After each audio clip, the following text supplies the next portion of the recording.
This week on Fort Fuel News, a revamped Lift 8 opens at Purgatory and receives some criticism from the locals. Fort Lewis College hosted its annual MLK Day events last week to celebrate the accomplishments of Dr. King and promote social justice.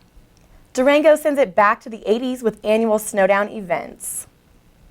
Hi, I'm Lindley Gallegos. And I'm Deanna Atkins. This is Fort Fuel News. Last April, Purgatory announced that they would be replacing the 30-year-old Lift 8, also known as Legends Lift. The new lift was built to bring boarders and skiers to the summit within 5 minutes. Hi, so I'm standing in front of the new Lift 8 at Purgatory Resort. This is a new express lift that replaced the older, slower lift that Purgatory used to have. And it even used to stop midway up the mountain. And although this lift doesn't stop midway up the mountain, it takes passengers up faster than before. So let's go see what people think. So what do you think of the new Lift 8 up here at Purgatory? I think it's really great. I like that they're putting money into this resort, and it creates a whole new environment for us to ski on, because this lift used to be really slow and people didn't come back here very much. Okay, so were you here then when they had the old lift out here? Yeah, I used to come back here occasionally when it was crowded on the front, and it was so slow that nobody wanted to ride this lift, so I would come back here because I'd be like the only one back here. Awesome. So now that there's a bunch of people back here on this fast lift, what do you think of it? Do you really want to stay here, or are you going back to the front? I still think that it's better coming back here than waiting for all the millions of people that's loading on Lift 1. But this steep part of this hill is kind of treacherous when it gets icy, though. So how do you find a way around that? I just go slower, make more turns, take time going down the hill. Great. I think the last head wall is a little steep and it's bringing people down here that might not have the skill set to come down that head wall. And I think it could be dangerous, so I think the midway lifting was good for that. Did you ever ride that? I was, yeah, I rode that lift several times. Yeah, what did you think of it?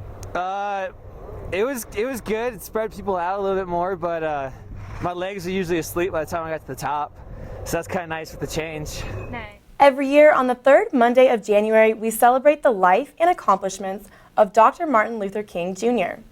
MLK Day was celebrated here on campus with lots of empowering events put on by faculty and students. Hey guys, it's Martin Luther King Jr. Day, and I'm walking alongside the Fort Lewis College MLK March. Students gather in solidarity and remembrance of a man who made many great changes for this nation in civil rights. Following the march will be a choir performance held in the Student Union and a week full of activities to celebrate Black History Month.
This is the Fort Fuel Sports Report, and you're here to catch play with Christian. I'm Christian Backroad.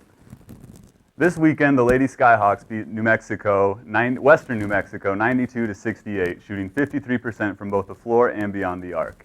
They won again on Saturday, beating Highlands 89-80. Dallas Dickerson scored a game-high 24 points, shooting 10 of 16 from the floor. The team is now 11-7 overall and 7-6 in conference play. The men's basketball team looked to stay perfect at home on their home court this weekend, cruising to a win Friday against Western New Mexico 83-67. Joshua Blaylock had a game-high 21 points. On Saturday, the men's team had a thrilling win over Highlands 83-79 to remain undefeated at home.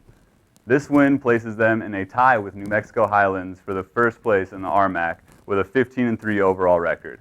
Both teams are home again this weekend, playing Regis on Friday and Chadron State on Saturday. On February 12th, Fort Lewis College will honor the career of longtime men's basketball coach Bob Hoffman, naming the court in Wayland Gymnasium in his honor. Well, that's going to do it for sports. Back to you guys. With the end of January approaching, Snowdown is upon us. This 5-day winter celebration is a big deal here in Durango with a parade, snow games, and fireworks.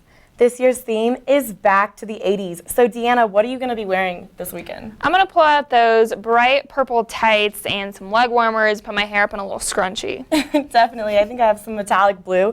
Deanna and I are going to kick off Snowdown with butt darts on, what is it, Wednesday? Wednesday. Yeah, so be sure to come check us out on Wednesday. We're going to win, so it's going to be awesome. Yeah. For all your campus sports and community news, be sure to check out the big yellow boxes on campus. And until next time, See you on campus.